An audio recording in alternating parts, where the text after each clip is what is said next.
Hello, dear students. So we talked just a little bit ago about René Descartes getting to the ground of things and his doubt, and how he reversed the order of our path to knowledge, say. And I want to say this: there's nothing. I would really enjoy being in a room with Descartes and Aristotle and Plato, and it would be amazing. And I would just obviously just listen. I'm nobody compared to those guys, and including René Descartes. But here's what I also want to say very confidently. I totally disagree with Descartes. I'm sorry, you're a lot smarter than I am. I know you're a better mathematician than I'll ever be and all that stuff. And you've read a lot more than I have, and better formation than I have in many ways. But I'm going to just use common sense. You're not God. And that's just not my experience of reality, okay? If I were to take your opinion. I guess first I want to say there's genuine difficulties, okay, between when you look at how senses and the intellect depend on each other, okay? My ability to sense and my acuteness of sensing obviously is informed by my intellect. But my intellect is obviously informed by my senses. I couldn't be imagining something if I didn't first experience it in reality, okay? So I would say that because of genuine difficulties in the interplay and maybe even symbiosis between sensation and intellectual reasonings, that Descartes was misled into a backward theory of knowledge, okay? So if his opinion were true, I would have to say this. My certitude, and I'm going to talk in a bit about certitude. My certitude about dogs and cats are dependent on my certitudes about that are dependent on my certitude about the existence of God. Okay, so I have to come to a certitude about the existence of God, according to René Descartes, before I come to a certitude about dogs and cats. And that's just wasn't my experience in life. Okay, my experience in life was growing up Catholic and believing and things like that. But at some point, having good teachers, I started to doubt. I started to doubt about the existence of God. And so I started looking around, I started investigating that. And I did something about it. I studied and I talked with people and whatever, to the point where I came studying St. Thomas and his 5 proofs for the existence of God, after doing logic, after doing Aristotle's physics, etc. And now I can say, without doubt, and we'll talk about doubt in a bit, I see, I'm not talking about faith now, I see that God exists, that he must exist. So we're going to talk about some neat ways in which you can conclude to that. Okay, so that's not my experience.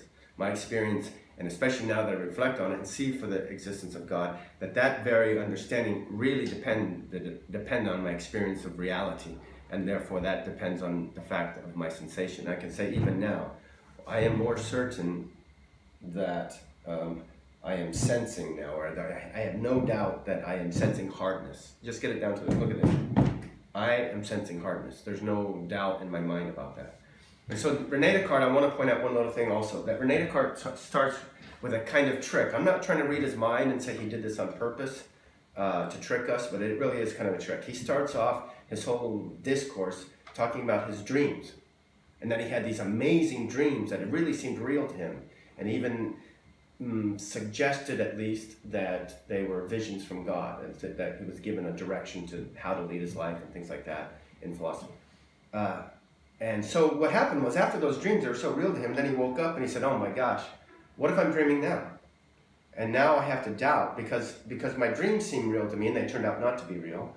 And now this seems real to me and it turns out not to be real. So maybe it isn't real.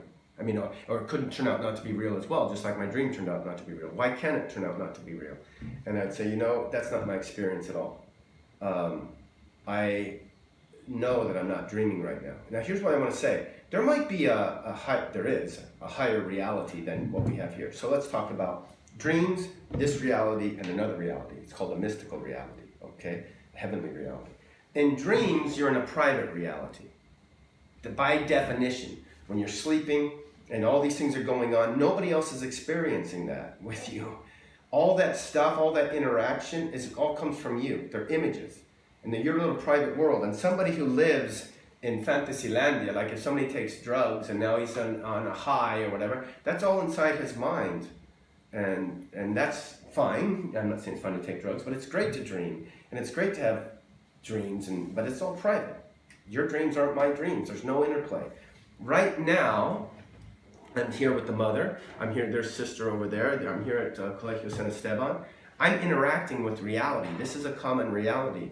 And now that if you're watching this video, then in a way, you're part of the reality too. You can question me on things. Say, is that true? And all of a sudden, I have to engage with things that are other than myself, other than things that come from me. The madre who's holding this camera in no way depends, her existence in no way depends on me. It depends on God, okay? So we have private reality of dreams, common reality right here, and then I would say a higher common reality. There's even more participation with the angels, the saints, the satanic forces in the world. There's this thing going on that's even more common than what's happening, what we're aware of in this classroom right here.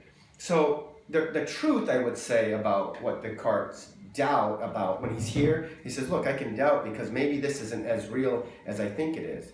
I would say, yeah, you're right.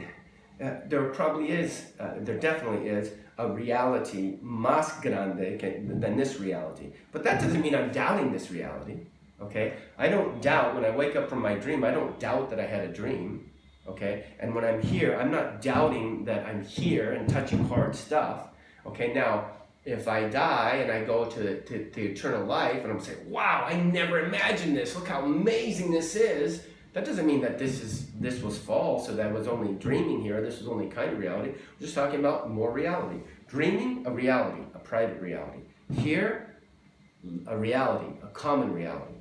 The eternal life, al full, is an even more common reality. Okay? So I guess I want to say two things about, and I want you to think about it for yourself. Think for yourself. Don't say, oh gosh, he's a real smart guy and everybody says, and we'll talk more about that when we talk about Descartes. Therefore, I have to think about that. Cogito ergo sum también yo. You don't want to be doing things like that. You just want to think for yourself.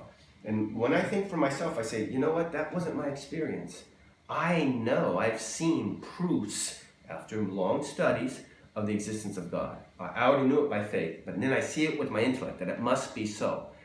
Okay, that's my experience, that I had experienced life before, and then I doubted my faith a little bit, and then I went to study and I say, okay, I see that that's true, and that helps me, gives me a surety in my faith in some ways, okay?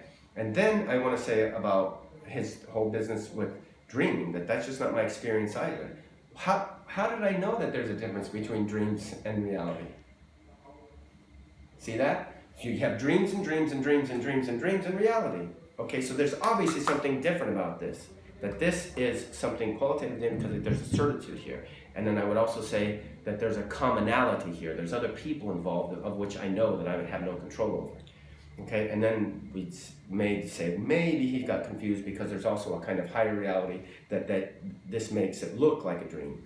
Really common, really real, real but less common, and dreams real but private. So that's, I think, the truth of the matter in this. And so I say, let's start with the senses, and let's start with what's most certain: sense, knowledge, experience of life, and reality. Thank you. Bye.